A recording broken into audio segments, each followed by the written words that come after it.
The air was still, heavy with the warmth of a long day, slowly leaning into evening.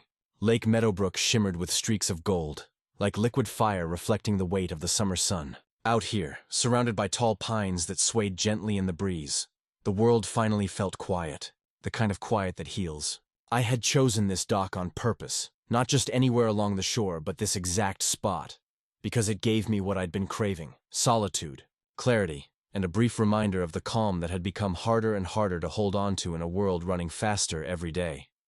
My Fenwick fishing rod, worn smooth from years of use, felt comforting in my grip. Thousands of cast lines and untangled knots had passed through these hands, a different sort of work than what filled most of my weeks. The contrast between tightening fishing line in the open air and tightening national security protocols in windowless rooms couldn't have been greater. This lake was my balance. So as I tossed my line into the water and listened to the soft splash, I let myself breathe. I let myself be still. And then, as if the universe decided the moment was running too perfectly, Carolyn Whitmore appeared. The sound of her sharp steps echoed before her words did, each tap of her designer heels against the planks of the dock cutting into the evening like little hammer blows. She emerged from the trees like a storm cloud pushing across a bright sky, determined to blot out everything in her path. Her style was polished and precise, silver bob cut edged to mathematical neatness, a blazer stark and white as though she had just walked off a magazine cover, and sunglasses still perched despite the fading sun. Every piece of her radiated a carefully built image of control, but it was her posture that spoke the loudest. Authority worn like armor, an entitlement sharpened after a lifetime of never hearing the word no. She didn't meander toward me. She advanced, shoulders tight, chin lifted, gaze aimed like a blade, and then she delivered her opening strike, crisp and cruel. "Your skin color doesn't belong at this ranch lake." The words hit the air like stones, loud, deliberate, and without apology. The pine trees swallowed the echo, but the meaning stayed. In her tone was more than contempt. It was confidence. The thrill of someone convinced she was putting a trespasser in place. I kept my silence, my rod balanced in my hand, and listened as she let her disdain fill the air. She didn't pause. She wanted this confrontation, maybe had rehearsed it in her head. She pressed forward, her voice rising with every phrase. "This is private community property. You can't fish here. You need to leave." I set my equipment down calmly and looked up at her. The truth is, I had seen this face before, many times and in many places. Whether in polished boardrooms or crime scenes, the expression was the same. Outrage polished with entitlement. People who believed their last name, their title, or their money gave them the right to decide who belonged and who did not. "Good evening," I said, softly but firmly, still organizing my gear. "I wasn't aware this was restricted access. Could you kindly show me the posted sign, or the regulation that says fishing here is prohibited?" Decades of service had trained me in patience. Remaining calm, even when others chose chaos, wasn't just a skill, it was survival. Yet it was also a way of letting people reveal themselves, because rage often unraveled faster when it found no resistance. Carolyn was not expecting measured words. She was expecting apology, fear, retreat. Instead, she flushed, her cheeks colored red, and her voice snapped back, louder, rattling against the surface of the lake. "Don't get smart with me. I'm Carolyn Whitmore, president of the Lake Meadowbrook Homeowners Association. I don't need to show you proof. I don't need to explain anything. This lake is for residents and approved guests only, and you are neither." She glanced down her nose at me, her polished exterior wobbling but intent on holding. Each phrase was coated with the kind of disgust that sees difference not as neighborly diversity, but as a threat. Her next words were clipped like scissors. "People like you need to understand. This community has standards. We can't have—" She hesitated, searching innocently for a word that wasn't poison, but the intent cut through. "Unpresentable types lowering what we've fought to protect." I rose slowly, deliberately, letting her see that my stance carried no aggression. Calm, controlled. "I appreciate your concern about the community," I said, matching her unwavering eyes. "But I think you may be assuming something incorrect. Could you point to the specific HOA rule that bans fishing here?" For just a heartbeat, she faltered. Her confidence flickered as though she hadn't expected such a simple request for facts. But then she found her anchor, not in truth, but in power. With exaggerated motion, she yanked her phone from her blazer pocket. "I don't need to explain regulations to trespassers," she said loudly, already pressing the screen. "What I need is to ensure safety. And to do that, I'll call the police right now." Her thumb pressed call, and her voice transformed as she spoke into the phone. Higher, shakier, carefully performed. Yes, I need emergency assistance at Lake Meadowbrook. There's a suspicious black man here fishing illegally. He refuses to leave. He's confrontational, aggressive, and I'm worried about the safety of our residents. Every pause, every tremor in her words was intentional, crafted not to tell truth, but to summon force. I returned to my preparations, untangling a line. My movements stayed calm, patient, almost casual. She stood back several feet, side-eyeing her phone like a director waiting for actors to arrive and play their part. It didn't escape me that the actors she was calling, those patrol cars, were part of the very system I had served and trained for over 2 decades. Then, in the distance, sharp sirens cracked the quiet, sending her smirk spreading wide. She braced her stance like someone already savoring her victory. Soon the lights flashed across the trees, bouncing red and blue across the water, and multiple units rolled up the access road. From the first car, Officer Martinez stepped out. Young, solid, crisp uniform. His eyes scanned with trained decisiveness. But then something soft slipped into his step. Recognition. He tilted his head slightly, gaze flickering, trying to connect the memory in front of him with where he'd seen me before. His initial posture slowed into uncertainty. Carolyn pounced, sweeping closer. Her voice lifted, filled with triumph, now reinforced by flashing badges. "Officer! Thank you for coming promptly. This man is trespassing here on private property. I've asked him to leave repeatedly, and he refuses. He's hostile, suspicious, and I'm worried about what his intentions are. For the safety of our community, he must be removed immediately." She pointed at me again, like I were not a man but an exhibit marked Exhibit A. Her words oozed with certainty, promising the officer her version of reality.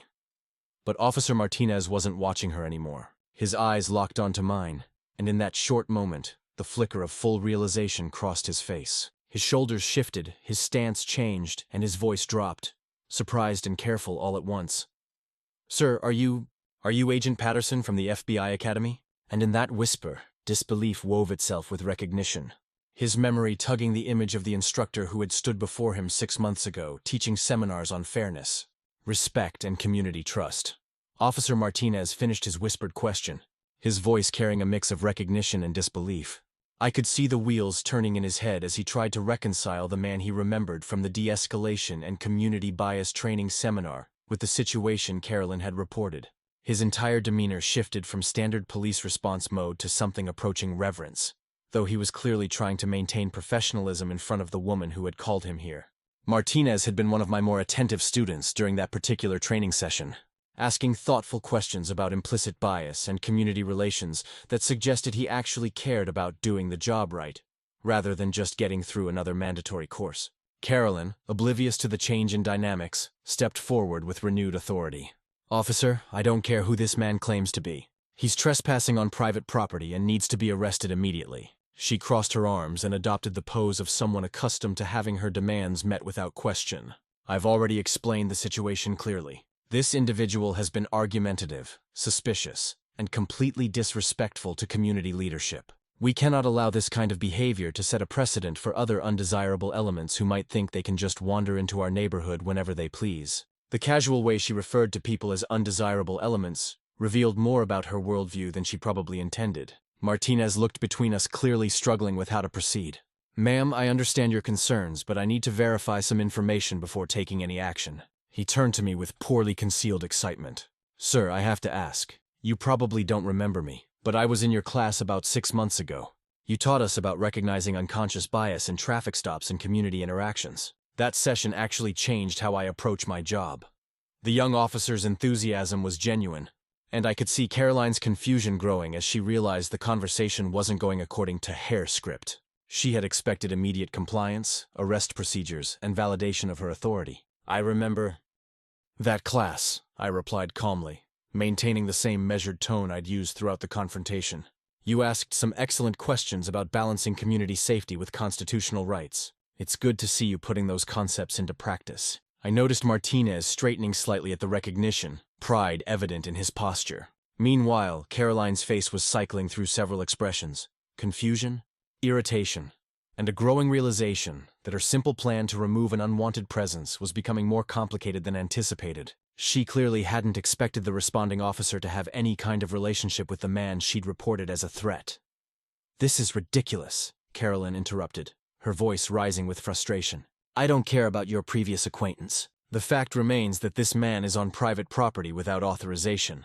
Officer Martinez, I'm ordering you to do your job and remove this trespasser immediately. She stepped closer to Martinez, clearly expecting her self-proclaimed authority to override whatever hesitation he was showing. I am the president of this homeowners association, and I'm telling you that this individual does not belong here. His presence is disturbing the peace and threatening property values in our community. From somewhere behind the trees, I caught a glimpse of movement. A teenager on a skateboard had positioned himself where he could observe the entire interaction while remaining mostly hidden from Caroline's view. The kid was clearly recording everything on his phone, though he was being discreet about it. In today's world, controversial encounters like this rarely go undocumented, especially when they involve accusations of racial profiling or abuse of authority. The teenager appeared to be African American, probably around 16 or 17, and smart enough to recognize the potential significance of what he was witnessing. He was positioned perfectly to capture both the audio and visual elements of the confrontation. Martinez cleared his throat diplomatically. Ma'am, before I can take any enforcement action, I need to establish the facts of the situation. Sir, he addressed me directly. Could you explain your basis for being here today? It was clear he was hoping I had some legitimate claim to access that would resolve the situation without further conflict. The respect in his voice when speaking to me contrasted sharply with the formal, slightly strained tone he used with Caroline. His training was showing both from the academy and from the specific session where we discussed exactly these kinds of situations, where assumptions and reality don't align. I'm here exercising what I believe to be my legal right to use this recreational area, I responded, choosing my words carefully. I understand Mrs. Whitmore's concern about unauthorized access, but I think there may be some confusion about the actual restrictions that apply to this particular location. I gestured toward the lake and the surrounding area. Before any enforcement action is taken, I'd suggest verifying the specific regulations that govern public access to this waterway. I was being deliberately vague about my exact legal standing, partly because I wanted to see how far Caroline would push her authority, and partly because the full revelation would have more impact at the right moment. Caroline's patience was clearly wearing thin. There's no confusion about anything, she declared. This is a private community lake accessible only to residents and their approved guests. Since he's obviously not a resident, and I certainly didn't approve his presence, he's trespassing. Period. She turned back to Martinez with growing irritation. Officer, I'm beginning to question whether you're taking this situation seriously. This man's continued presence here is completely unacceptable, and I expect you to handle it appropriately. Her tone suggested she was used to getting her way through a combination of social pressure and implied threats. As Martinez opened his mouth to respond, I noticed him glance down at something that had fallen from my wallet when I'd pulled out my identification earlier. My old FBI credentials, the ones I'd forgotten were still in there from my retirement ceremony, had somehow worked their way loose and were now lying partially visible on the dock. Martinez saw them clearly, but from Caroline's angle they were hidden behind my tackle box. The recognition in his eyes deepened, and I could see him, beginning to understand that this situation was far more complex than a simple trespassing complaint. The teenager with the phone was still recording, and I had a feeling his video was about to become much more interesting than a routine police call. Mrs. Whitmore, Martinez said carefully. I think it would be best if we all took a step back and examined this situation more thoroughly before proceeding with any arrests. His voice carried a new note of caution, the tone of someone who was beginning to realize he might be in the middle of something that could end very badly for everyone involved if not handled properly. Perhaps we should verify the exact property boundaries and access rights before taking any further action. But even as he spoke, I could see Caroline's face hardening into the expression of someone who had no intention of backing down, regardless of what complications might arise. Within 6 hours of Deshaun posting his video, the hashtag number leaked across social media with over 2.3 million views and 150,000 shares. The footage captured everything. Caroline's dismissive tone, her pointed finger, the way she emphasized certain words when talking to the police, and most damning of all, her final comment about not letting me dirty the community. What Deshaun's phone had recorded was a masterclass in modern racism, the kind that hides behind property values and community standards while revealing its true nature in moments of stress. The video had been picked up by major news outlets, shared by celebrities, and dissected frame by commentators who saw it as a perfect example of everything wrong with homeowner associations and suburban gatekeeping. I drove home to my cabin, a modest wooden structure about 2 miles from the lake that I'd purchased 3 years earlier when I first moved to the area. The The irony of living so close to a place where I was apparently unwelcome wasn't lost on me. My phone had been buzzing constantly with calls from reporters, activists, and old colleagues who had seen the video and wanted to know my side of the story. I let most of them go to voicemail, preferring to think through my next moves carefully, rather than react emotionally to what had clearly become a much larger situation than a simple trespassing dispute. The federal investigator in me recognized that Caroline's behavior suggested something deeper than just casual prejudice. There was a calculated quality to her actions that spoke of someone protecting something valuable. The community of Lake Meadowbrook was fracturing along predictable lines. On one side were Caroline's supporters, mostly older white residents who saw her as a defender of property values and community standards. They filled social media with comments about outside agitators and people who don't understand what we've built here. Their arguments centered around property rights, the sanctity of private communities, and vague concerns about maintaining the character of the neighborhood. On the other side were residents who recognized the video for what it was, an ugly display of racial bias dressed up as community leadership. These voices were calling for Caroline's resignation, demanding HOA reforms, and questioning how many other incidents like this had happened without being recorded. During a local television interview that evening, Caroline doubled down on her position in a way that revealed more than she probably intended. Lake Meadowbrook deserves to be developed to its full potential, she said. Sitting in what appeared to be an expensive living room filled with antique furniture and carefully arranged family photos, we have the opportunity to become a truly premier destination, the kind of place that attracts investors with real vision for luxury development. Too many communities settle for mediocrity when they could be reaching for excellence. Her words were carefully chosen, but there was something in her eyes, a gleam that suggested she was thinking about specific plans rather than general aspirations. As I reviewed the footage of her interview, my phone rang with a call from Agent Claire Dawson, a colleague I'd worked with during my final years at the Bureau. "Malik," she said without preamble, "I just watched that video of you at the lake. The woman who confronted you, Carolyn Whitmore, that name is familiar. I think we had a file on her a few years back. Something about charitable fund irregularities that we couldn't quite pin down." Claire had always had an excellent memory for cases, especially the ones that got away due to insufficient evidence or jurisdictional issues. "Let me dig through the archives and see what I can find. Something about her attitude in that video strikes me as overly confident, like someone who's used to making problems disappear." While Claire searched through old case files, I found myself thinking about the bigger picture. Caroline's reaction to my presence had been immediate and visceral, suggesting she saw me as a threat to something specific rather than just an unwelcome visitor. Her comments about luxury development and investor vision weren't casual remarks. They sounded like talking points from actual conversations she'd had about the area's future. I decided to do some research of my own, starting with the property records and development history of Lake Meadowbrook. What I found in my personal files surprised even me. Buried in a box of investment documents from 2018 was a contract I'd almost forgotten about. During my final years with the Bureau, I'd been looking for retirement investments and had been approached by a development group seeking investors for a lakeside community project. The opportunity had seemed solid, a chance to be part of creating something beautiful while securing my financial future. I'd invested a significant sum to become one of 12 founding shareholders in Lake Meadowbrook Development LLC, a decision that granted me permanent recreational access rights to the entire lake area. The contract was explicit about these rights. They couldn't be revoked by subsequent homeowner associations or community boards. Reading through the documents again, I realized that Carolyn either didn't know about the original investment structure or was deliberately ignoring it. The HOA had been formed after the initial development was complete, and it appeared that critical information about the founding investor rights had somehow been omitted from their governing documents. This wasn't just a case of mistaken identity or racial bias, though those elements were certainly present. This was a situation where someone with authority was operating from incomplete or deliberately manipulated information, making decisions that affected people's access to property they had every legal right to use. The implications were staggering. If Caroline was unaware of the original investment agreements, it suggested either gross incompetence in her role as HOA president or deliberate concealment of important legal documents. If she did know and was choosing to ignore these rights, it implied a level of corruption that went far beyond simple prejudice. Either way, her actions at the lake weren't just morally wrong. They were potentially illegal attempts to deny contractually guaranteed access rights.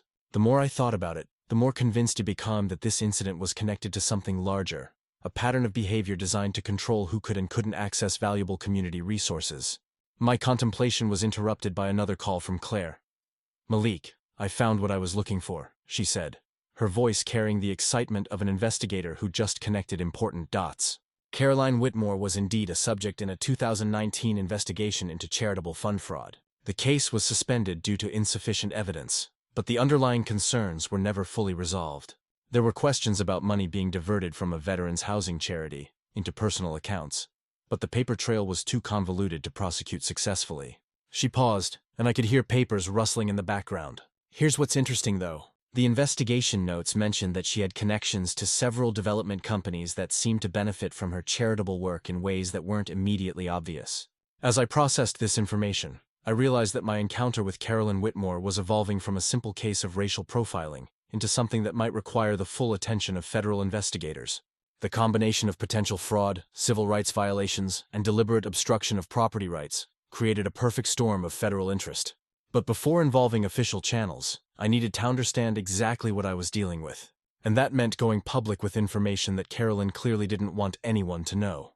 The question was whether she would continue to escalate the situation or try to back down once she realized who she was really fighting against. The Lake Meadowbrook Community Center had never seen a crowd like this. More than 200 residents packed into a space designed for half that number, with people standing along the walls and spilling into the hallway.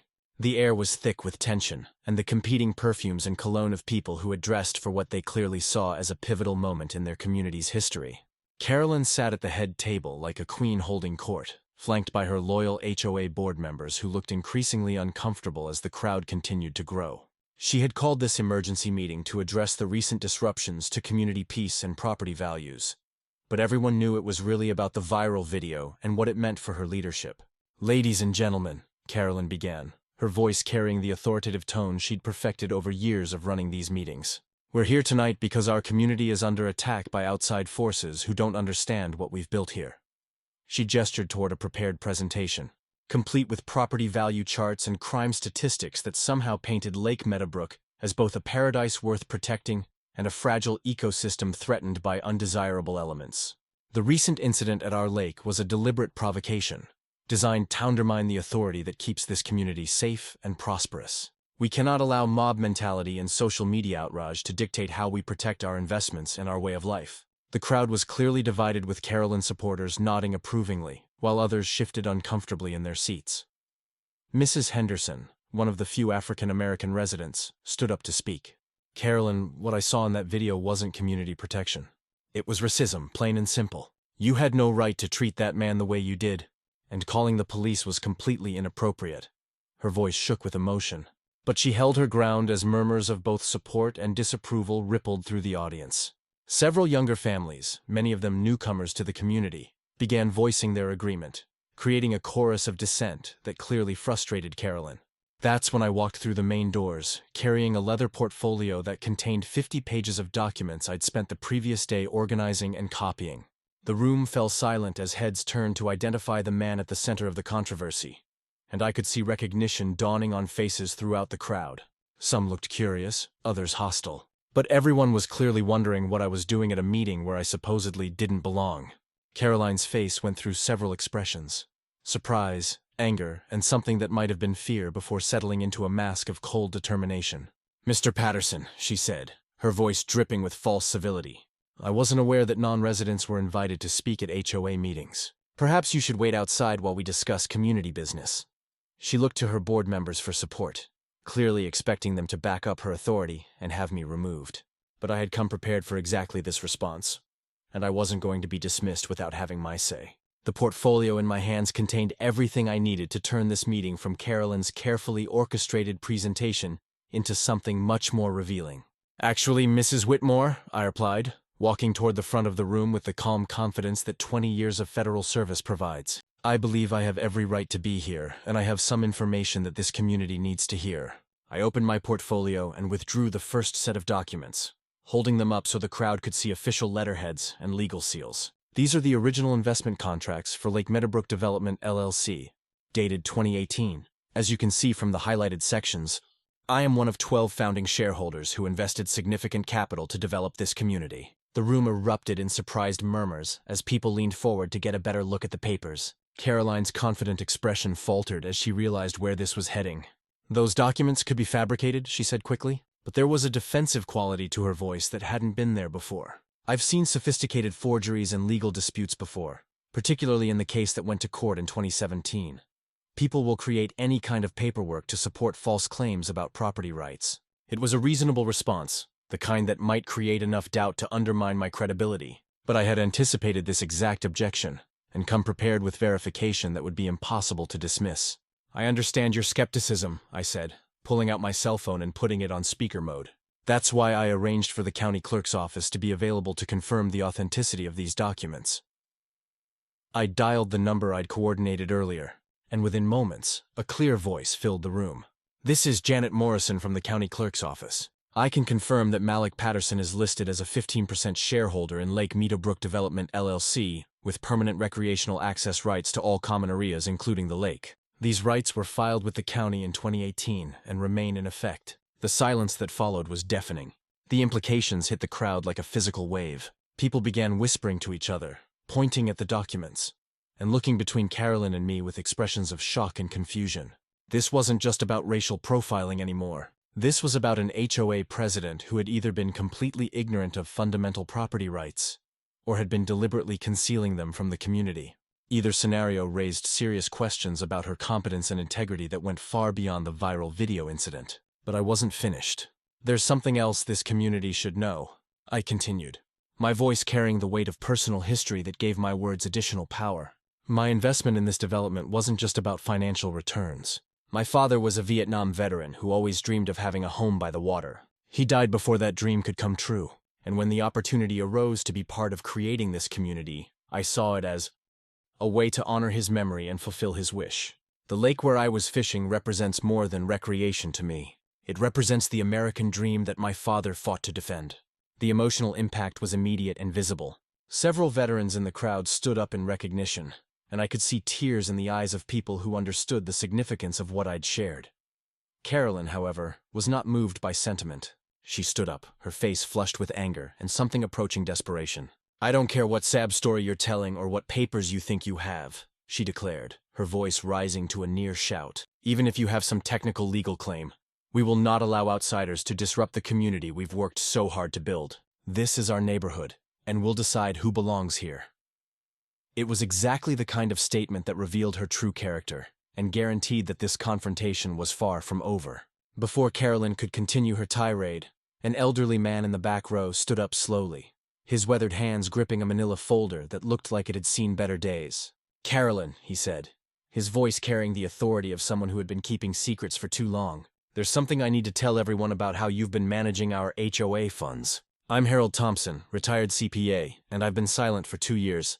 But I can't stay quiet anymore." The room, already electric with tension from my revelation, suddenly focused all attention on this soft-spoken man who clearly had something important to say. Caroline's face went pale as she recognized the potential threat that Harold represented to her carefully constructed narrative. Harold opened his folder with deliberate care, revealing a collection of bank statements, invoices, and financial reports that he'd obviously been collecting and analyzing for months.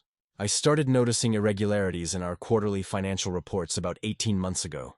He explained his accountant's mind clearly, organizing the information for maximum impact payments to something called Whitmore Property Solutions for Landscaping, services that I couldn't match to any actual work being done in our community. Emergency repair expenses with no documentation or evidence of the repairs themselves. And most troubling, a special assessment fund of $250,000 that was collected last year for infrastructure improvements. But the money seems to have disappeared from our accounts entirely. The implications of Harold's accusations hit the crowd like a thunderbolt. These weren't abstract concerns about property rights or racial incidents.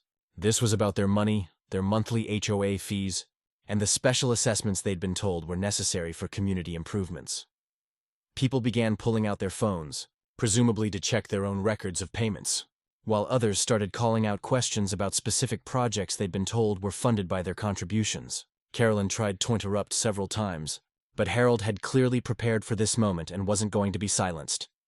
"Mrs. Whitmore," Harold continued, "I have copies of canceled checks made out to Whitmore Property Solutions, a company that, according to state business records, is owned by your ex-husband, Robert Whitmore. The invoices describe work that was supposedly done during months when I personally observed no landscaping activity beyond our regular contracted maintenance." He held up several documents for the crowd to see. Furthermore, the emergency repairs that cost us over $40,000 last year were allegedly for drainage issues that, according to the county engineering department, were never reported or verified. The methodical way he presented each piece of evidence suggested he had been building this case for a long time, waiting for the right moment to expose what he discovered. I realized this was the perfect opportunity to escalate the situation beyond community politics into something that would require serious investigation. "Mr. Thompson," I said, "what you're describing sounds like it might constitute financial fraud, which would fall under federal jurisdiction if it involves funds over certain thresholds." I turned to address the entire room.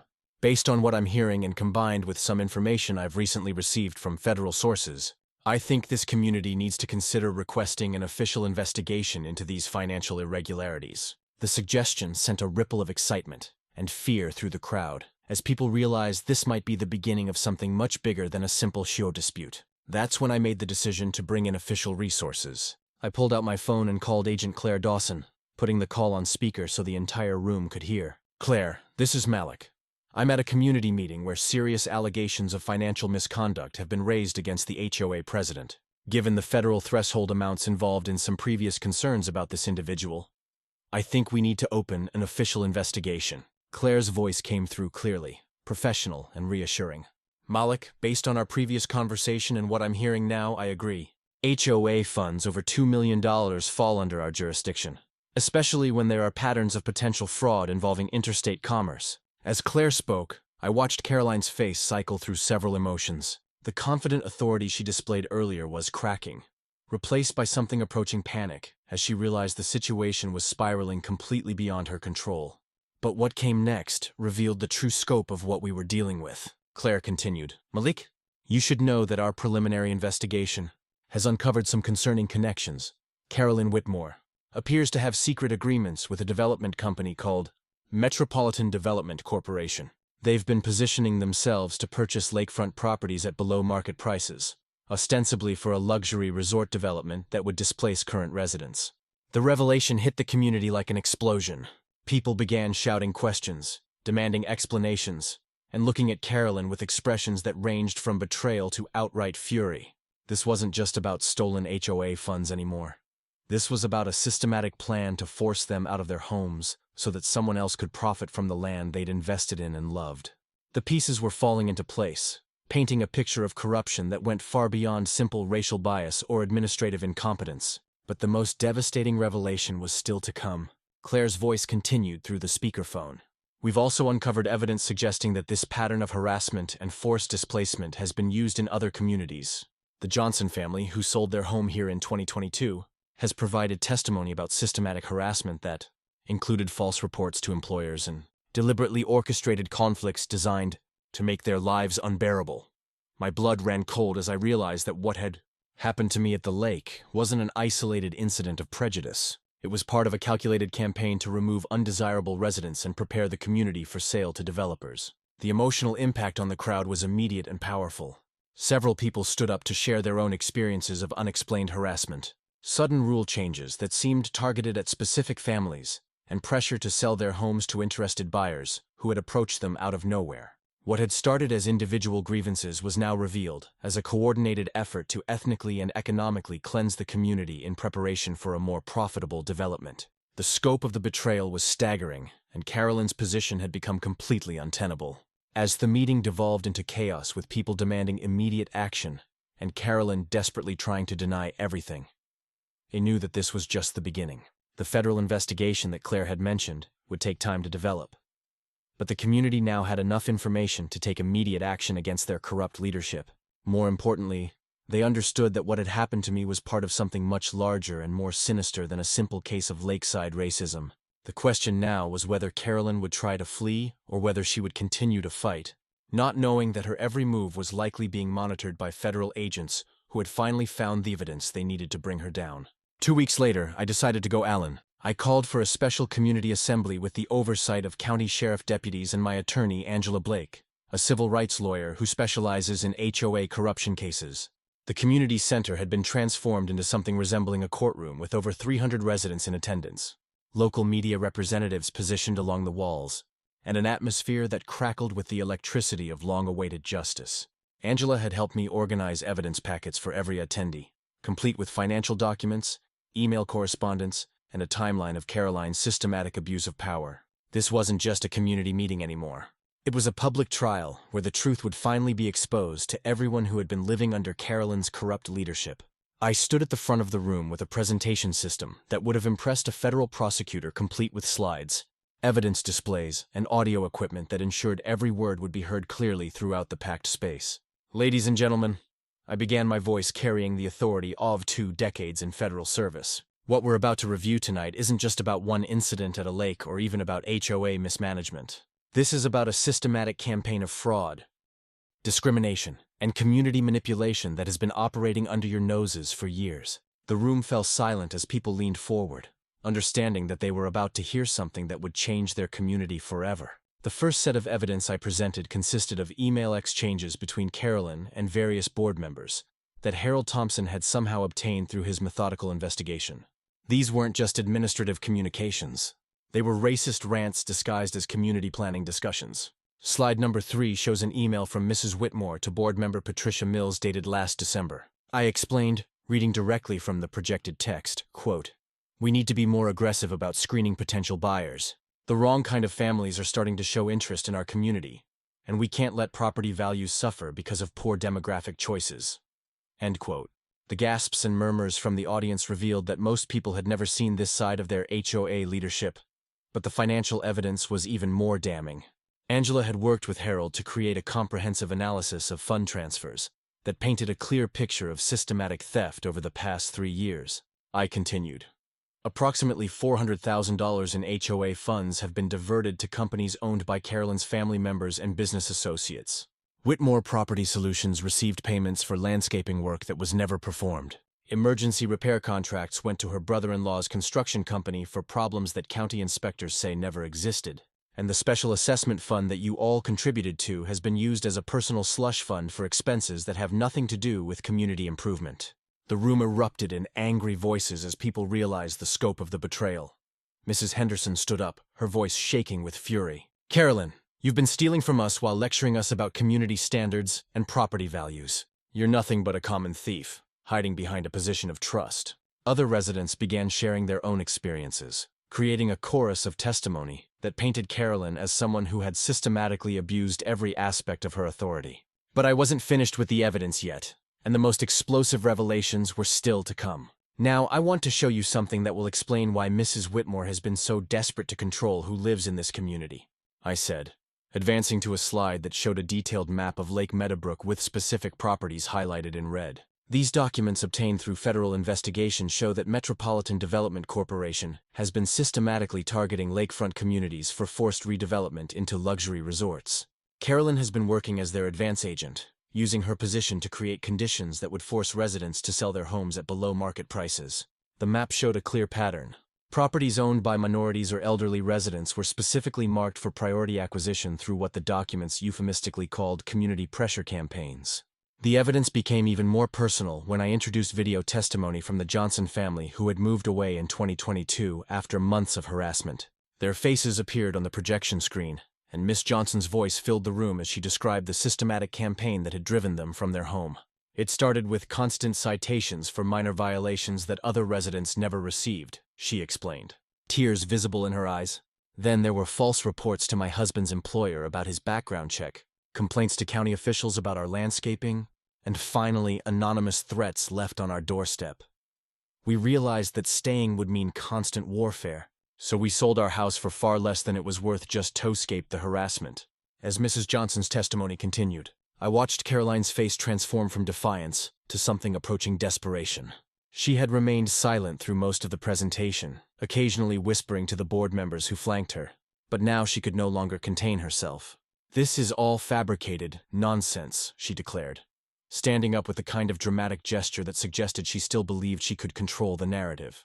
"Malik Patterson is using his connections to create a witch hunt against community leadership. These documents could be forged. These testimonies could be coached.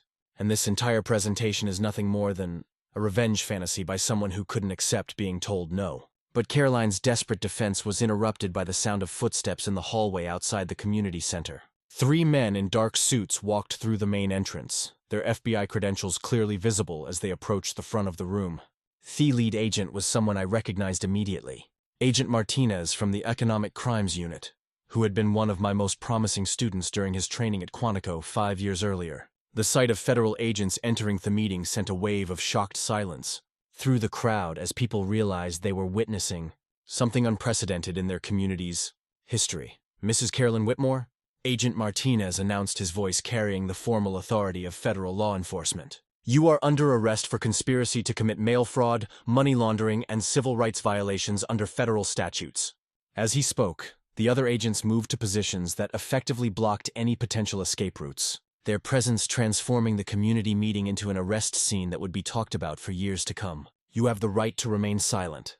Anything you say can and will be used against you in a court of law. You have the right to an attorney. If you cannot afford an attorney, one will be appointed for you." The handcuffs clicking around Caroline's wrists produced a sound that seemed to echo through the stunned silence of the community center. This was the moment everyone had been building toward, the dramatic climax, where justice finally caught up with someone who had abused her power for too long. But even as Caroline was being arrested, Agent Martinez had more information to share with the community.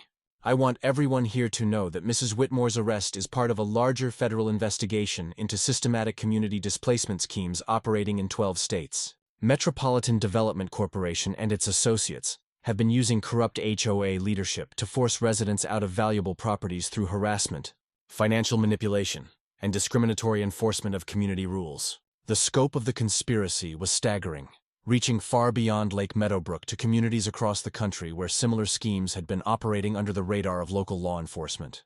As Caroline was escorted toward the exit, still handcuffed and flanked by federal agents, she turned back toward the crowd with one final attempt to maintain her position. "You think you've won something here," she said, her voice filled with venom and defeat. "But you'll never truly belong in places like this. People like you will always be outsiders, no matter what papers you have or what authorities you call." It was exactly the kind of statement that revealed her true character and ensured that her legacy in Lake Meadowbrook would be one of shame and corruption rather than community leadership. As the FBI agents led Carolyn out of the community center, the crowd remained silent for several long moments, processing what they had just witnessed. The woman who had ruled their community with an iron fist, who had stolen their money and betrayed their trust, was finally facing the consequences of her actions. But more than that, they had learned that their community had been targeted as part of a much larger criminal enterprise, and that their resistance to Carolyn's authority had helped expose a conspiracy that affected thousands of families across the country. The question now was, what kind of community they would build in the aftermath of such a dramatic revelation. 3 months later, I stood at the same dock where this entire journey had begun. But everything felt different now. The morning sun painted Lake Meadowbrook in shades of gold that seemed brighter somehow, as if the community itself was reflecting the positive changes that had transformed this place. A new sign at the entrance to the recreational area read, "Like Unity, a community united in justice and inclusion," replacing the old marker that had emphasized exclusivity and private access. The name change had been proposed by Deshawn, the teenager who had recorded the original confrontation, and approved unanimously by the newly reorganized HOA board that now included representatives from every demographic group in the community. Carolyn Whitmore had been sentenced to 18 years in federal prison, her assets seized and liquidated to provide restitution to the community she had betrayed. The trial had lasted 3 months and resulted in convictions on 17 federal charges, including conspiracy, fraud, money laundering, and civil rights violations. Metropolitan Development Corporation had been dissolved, its executives facing their own criminal prosecutions, and the systematic displacement scheme that had targeted communities across 12 states was finally exposed to national scrutiny. The case had become a landmark prosecution that would serve as a deterrent to similar corruption schemes and a template for other communities fighting back against predatory development practices. Rather than pursue personal damages or revenge against the people who had supported Carolyn's actions, I chose a different path that reflected the values my father had taught me about service and community building. Using my portion of the restitution settlement, I established the Lake Unity Community Education Program, offering free classes on civil rights, financial literacy, and civic engagement to young people throughout the region. The program operated out of a renovated community center that had been purchased with recovered HOA funds, creating a space where people of all backgrounds could come together to learn, discuss, and work toward common goals. The Veteran Support Initiative became another cornerstone of the community's transformation, honoring military families like my father's through scholarship programs and support services that connected veterans with resources they needed to thrive in civilian life. Every Memorial Day, the community held a ceremony at the lake, where veterans and their families were recognized for their service, with my father's name prominently displayed on a memorial plaque that reminded everyone of the sacrifices made to preserve the freedoms we sometimes take for granted. The ceremony had become one of the most meaningful traditions in Lake Unity's calendar, bringing together people who might otherwise never have had reason to interact. On this particular morning, I wasn't alone at the dock. Deshaun had become a regular fishing companion, along with several other kids from the community who had expressed interest in learning about outdoor recreation and environmental stewardship. Teaching them to fish had become one of my favorite activities, not just because of the practical skills involved, but because of the conversations we had about life, justice, and the importance of standing up for what's right, even when it's difficult or dangerous. These young people represented the future of Lake Unity, and their enthusiasm for building an inclusive community gave me hope that the changes we had fought for would be lasting. The Johnson family had returned to Lake Meadowbrook 6 weeks after Caroline's sentencing, purchasing their old house from the family who had bought it during their forced departure. Mrs. Johnson had wept when she saw the Lake Unity sign, telling me it represented everything she had hoped for when they first moved to the community years earlier. Their return had been celebrated with a community barbecue that drew over 200 residents, creating the kind of neighborhood gathering that Carolyn had actively discouraged during her reign of divisive leadership, watching children from different backgrounds playing together, while their parents shared food and conversation, reminded me of what American communities could be at their best. Harold Thompson approached the dock carrying a package wrapped in brown paper, his weathered face wearing the expression of someone who had been waiting for the right moment to share something important. "Malik," he said, "I have something that belongs to you. Or rather something that should belong to whoever continued the fight for justice in this community." He handed me the package with ceremony that suggested its contents held special significance. "This is a letter that Mr. Johnson wrote before he died last year. He told his family that if anyone ever stood up to the corruption at Lake Meadowbrook, they should receive this message." The letter was handwritten on cream-colored stationery, the kind that people used for important communications before email replaced personal correspondence. To whoever continues the fight, it read, "This lake represents more than water and land. It represents the American dream that everyone deserves to pursue happiness, without fear of persecution or discrimination. Thank you for not giving up when others would have walked away.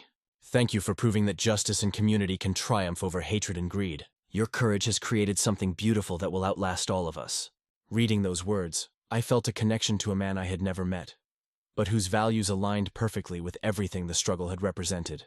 Looking back at this journey from that confrontational afternoon to building Lake Unity, I'm reminded that justice isn't just about individual victories.